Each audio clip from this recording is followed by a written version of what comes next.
Hello everyone, আমি সৃঞ্জয় চলে এলাম আরও একটা নতুন ভিডিও নিয়ে। এবং এই ভিডিওটাতে বন্ধুরা কথা হবে একটি এমন ছবি নিয়ে, বাংলাদেশের একটি এমন ওটিটির কাজ নিয়ে, যে কাজটি মানে মোস্ট অ্যাওয়েটেড একটি কাজ, যেটি বাংলাদেশি প্রাক্তন সরকারের দ্বারা ব্যান হয়ে গিয়েছিল। এবং কেন ব্যান হয়েছিল সত্যি তার কোনো পারফেক্ট অ্যান্সার আমাদের কাছে নেই। আমরা তো এই দেশ থেকে বসে ভিডিও বানাচ্ছি, আমরা কী করে জানবো এক্স্যাক্ট কারণটা। কিন্তু হয়তো অনেক বাংলাদেশি ভাই বোনেরা জানে কী কারণে, কিন্তু ব্যান করে দিয়েছিল সরকার, পুরনো সরকার। তো মনে হচ্ছে সেই সিনেমাটা কিন্তু এবার আসার চান্স কিন্তু প্রচুর। তার কারণ আমি একটা যা পেলাম বন্ধুরা, বিএমআর সকালবেলায় বিএমআর এর সম্পর্কে তোমাদের বললাম, যে তাদের কাজের জন্য, তাদের যে রিসার্চ, তাদের যে নিঃস্বার্থ কাজের জন্য তাদেরকে একটা স্যালিউট জানিয়েছি সকালবেলাতে। আজকে আবারও জানাচ্ছি। শুধু তাদেরই না, তাদের মতো যারা কাজ করছেন সেই সকল পেজ, বাংলাদেশের যত পেজ আছে সবাইকে। এখন বিষয় হচ্ছে, বিএমআর কালকে রাত্রিবেলায় মানে 14 ঘন্টা আগে একটা পোস্ট করেছে। সেই পোস্টটা তোমাদের পড়ে আগে শোনায়। সোহরাওয়ার্দী উদ্যান মুক্ত মঞ্চে আজ প্রদর্শিত হয়েছে দুটি ব্যান হওয়া সিনেমা।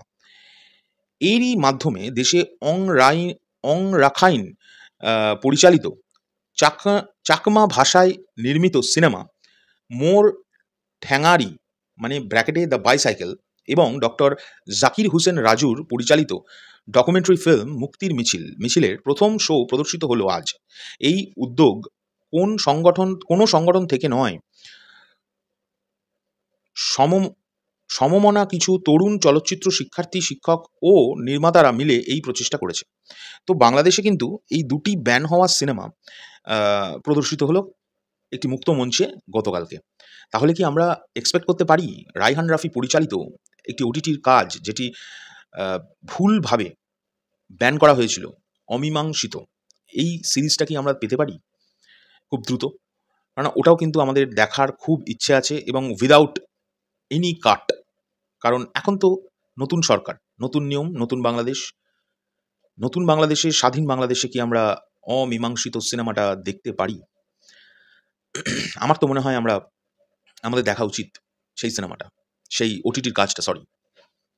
কারণ এই কাজটা নিয়ে আমার সঙ্গে রায়হান রাফি ভাইয়ের যখন আলাপ হয়েছিল সামনে থেকে, আমি জিজ্ঞেস করেছিলাম এই কাজটা সম্পর্কে ওনাকে।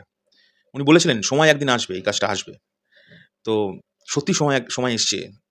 এখন আমরা চাইছি, যারা সিনেমা দেখতে ভালোবাসি, যারা নতুন কাজ দেখতে ভালোবাসি, যারা বাংলাদেশের কাজ দেখতে ভালোবাসি, এবং যারা রায়হান রাফিকে খুব ভালোবাসি, আমার মনে হয় এই কাজটা এইবার রিলিজ করা উচিত। আইস্ক্রিন বলে একটি ওটিটি প্ল্যাটফর্ম থেকে এই কাজটা আসার কথা ছিল, আমি যদি ভুল না করে থাকি। তো আমরা কিন্তু এই কাজটার জন্য সত্যিই এখন ওয়েট করছি। এই কাজটা আসুক, খুব দ্রুত রিলিজ করুক। আমরা সকলে মুখিয়ে আছি কাজটা দেখার জন্য।